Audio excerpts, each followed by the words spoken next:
Swami Vivekananda, after his Guru Ramakrishna attained Samadhi, he wanted to take his master's message to the West. So, he wants to go and do this. But he wants to seek the permission of Sharada Devi, who was Ramakrishna's wife. She said, Naren, can you give me that knife? She said, I wanted to see how you will give the knife. You may go and spread the master's message.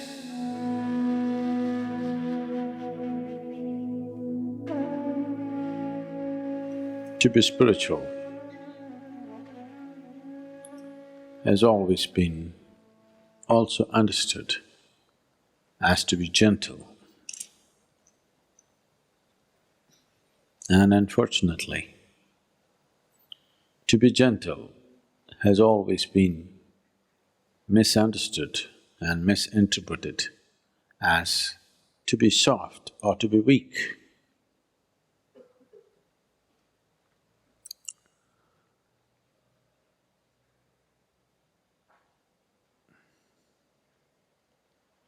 The weak are gentle, not by choice, because they're incapable of making a strong imprint, they're gentle. Gentleness is of value only when it's by choice. You're capable of being violent, but you choose to be gentle. That's of great value.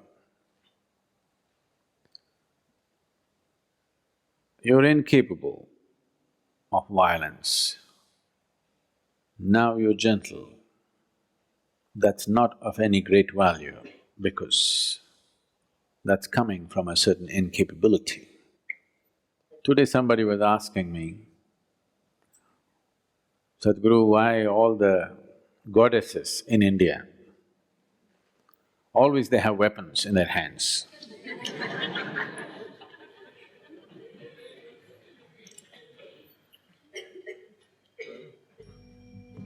Why our Bhairavi, though she has eyes, she doesn't have any weapons in her hands. 10 hands and no weapons.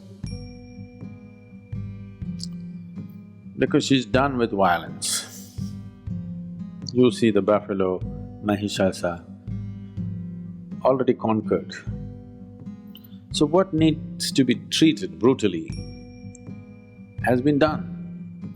The beast has been killed.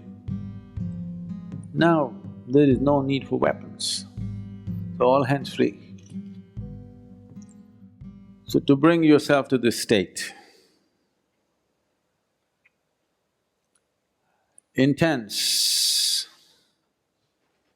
not in a violent manner, intense, she is intense in victory, she is intense in energy, she is intense in her ecstasy. Her intensity is not violence, not that she's not capable of, it's just that she's done with it. In the evolution of one's action, if you look at the evolution of action, the initial part of the action will always be violent. As you become more expert with something, you will see the rough edges in your action goes away and it becomes smoother and smoother and there will be no violence in action. Even a swordsman who is an expert, only somebody who is new goes, ah, like this. An expert will just flick it and it's done. There's no violence in the action. So in the evolution of action, she's past that. Still intense, but in victory, energy and ecstasy, not in a violent manner. There are many symbolisms like that here, if you peel your eyes and see, where it is intense but not violent. Is something wrong with violence? It's not a question of right and wrong, it's just crude way of conducting life. If you say violence is bad, that means you will end up rejecting a part of yourself and you can never get rid of it because it'll not go. It'll come out in so many ways. People who are very peaceful on the street, violent at home, if they are not capable of physical violence, they're verbally violent, they're violent in their thought and emotion in so many ways. So rejecting violence is not going to work. Evolving violence into a more sophisticated action. The need is not for violence, the need is for intensity. The need for that intensity is always there in every human being. If you do not refine that need for intensity and manage to experience that intensity by simply sitting in meditativeness or in devotion or in love or in simply pure action, if you do not find refinement and still find intensity, violence will erupt from you in so many different ways. You may not have the courage to get into a physical fight, but it will happen in so many different ways and life turns ugly. It will enter every sphere of your life and the way you take things and keep things, you will know whether you're gentle or violent, you know. There's a very beautiful incident which happened. I must have told you a few times. Swami Vivekananda, all of you heard of Swami Vivekananda? After his Guru Ramakrishna attained Samadhi, he wanted to take his master's message to the West. So, he wants to go and do this, but he wants to seek the permission of Sharada Devi, who was Ramakrishna's wife. He went to see her and she was busy cooking in the kitchen. When he went and said this, she was focused on what she was doing without looking up, she listened to him. He said, I want to go to the Western world and spread the message of my master. Shall I go? So without looking up from the chores that she was doing, she said, Naren, can you give me that knife? So he picked up the knife and gave it. He's a certain kind of person, so he gave it in a certain way. Not like that, he gave it in a certain way.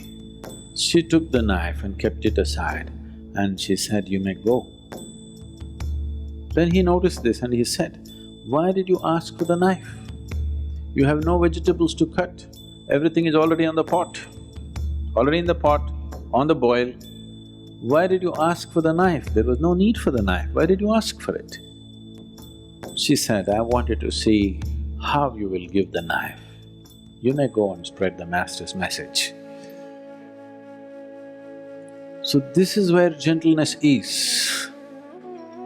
Not because somebody is watching, not because you're under scrutiny, just the way you move, how you step on the planet, how you breathe, how you sit, how you stand, how you look at other people. This is where you have to refine your action. Now I'm not talking to you about mindfulness, no, being mindful of everything, no.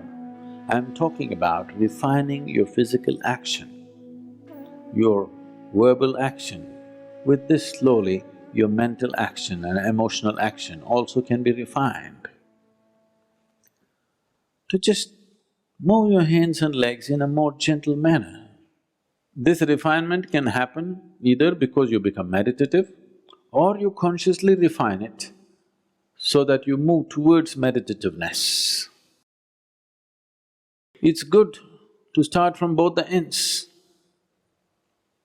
If you want to reach a destination, it's good to start from every possible end so that you get there quick enough. If you want to burn a candle quick, you burn it from both ends, isn't it? You burn it from only one end, it may take a lifetime. You want to enjoy at least half a lifetime of meditativeness, you must burn it from both ends. So you may be practicing meditation, but also consciously refining your physical action. The way you move your hands, the way you move your body, the way you move your breath, your words. This is not about becoming pretentious, this is about becoming conscious.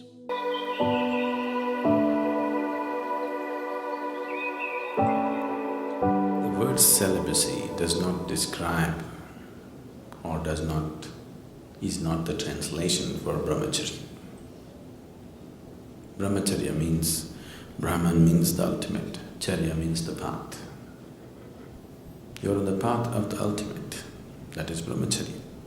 Celibacy is talking only about the physical aspect of holding yourself back from an unnatural urge which is going on in the body and more in the mind.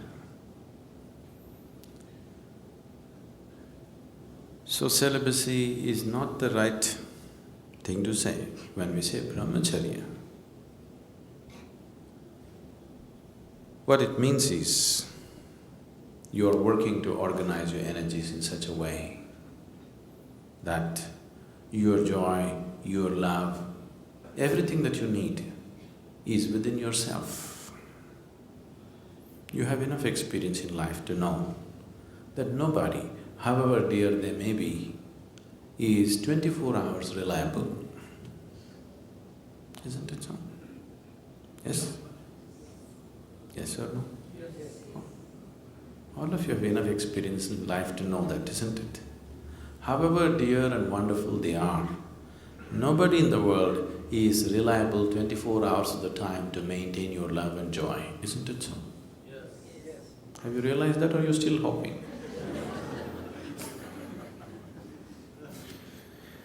So it's out of this wisdom, because if one wants to really know higher dimensions of life, one thing that is necessary is that within you there is a constant sense of peacefulness and joyfulness. If this is not there, then you will go after something. If you don't feel steadily peaceful and joyful, then you will do compulsive activity of trying to be happy. So, a brahmachari is somebody who is trying to organize his energies in such a way that to be peaceful and joyful is all his own. He is not going to lean on anybody for that. Have all the brahmacharis reached there? That's not the point. They're working towards it. They need support, they need atmosphere to make that happen for themselves. It's not a small task that they have taken up. If once a human being's way has become like this, that his peace, his love, his joy is not dependent on anybody, he has the necessary background to spring up to another dimension. If this is not there, he will naturally get entangled in compulsive activity. So brahmacharya on one level fundamentally means to move from being a compulsive human being to a conscious human being. You may decorate your compulsiveness with all kinds of romance around it, but do you see it's a compulsive behavior? Yes? It is not a conscious behavior. You may have the whole world with you, it doesn't matter, but it is a compulsive behavior. You can write poems about it, you can write great stories about it, you can make movies about it, but fundamentally it's a compulsive behavior which you're trying to clothe in so many beautiful clothes just to not face the reality. I'm not trying to take all the romance out of your life, okay?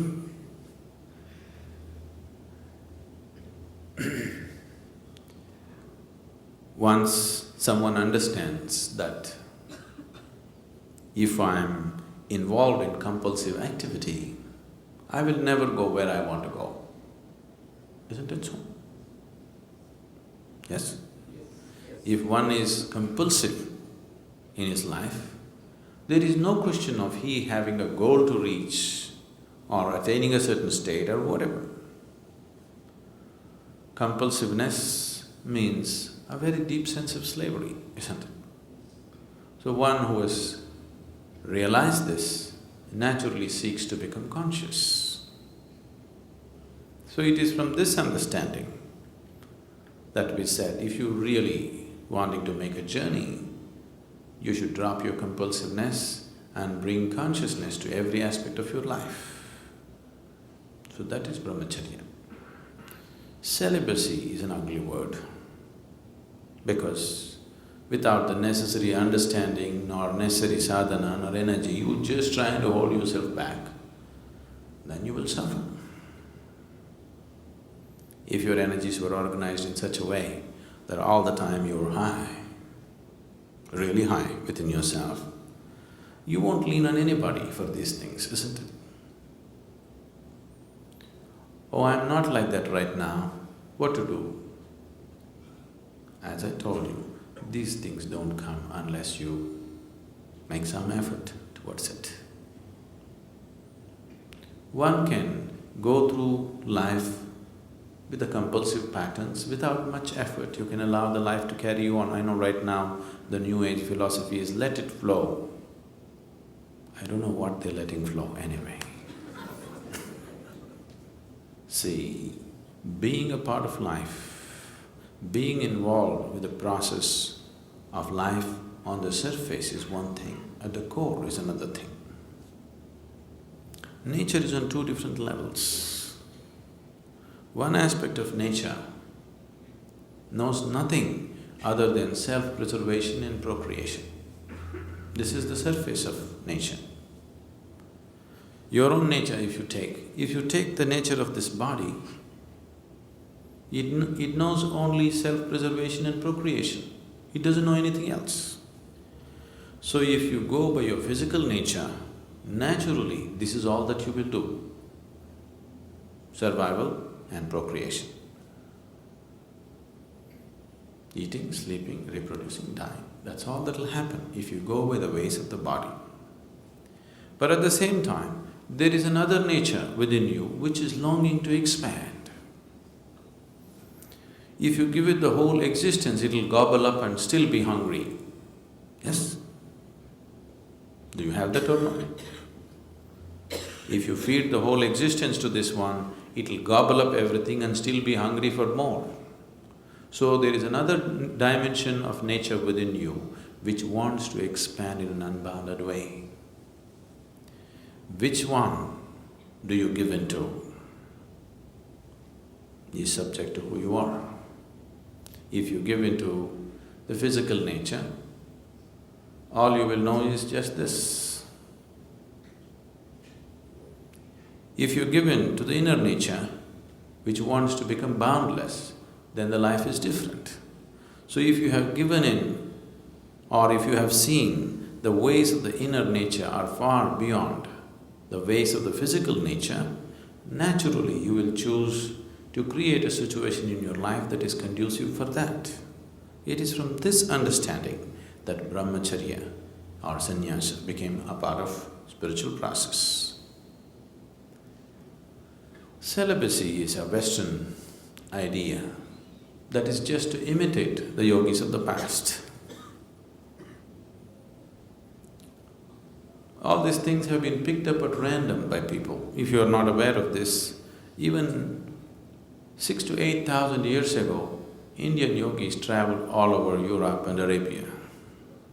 They established many things. Even when the Phoenicians were building things in Arabia, they were setting up their empire. Even then, The Indian architects, the Indian sculptors, the Indian elephants and the Indian yogis went. That's almost 5,000–6,000 years ago. If a team of elephants, laborers, sculptors, architects and yogis have to be there must have been a much longer association before that, isn't it? Suddenly one team won't end up there in those days. So wherever they went, they did create some awareness of what is the significance of their way of life. So people picked this up at random without the necessary understanding. That is how celibacy became a part of other cultures. What came from a very deep understanding, just the surface of it they took. That'll happen everywhere. See the yoga, right now yoga means just twisting your body, just the surface.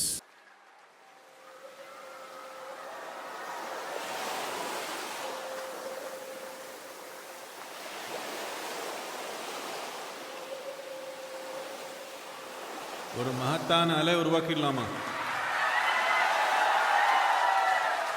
எந்த மாதிரி அலை? ஆனந்த அலை பண்ணிடலாமா? எல்லாரும் சொல்லுங்க பார்க்கலாம். அலை அலை அலை அலை அலை அலை அலை அலை.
ஆசை திமிங்கலம் போல அதுவும் பேச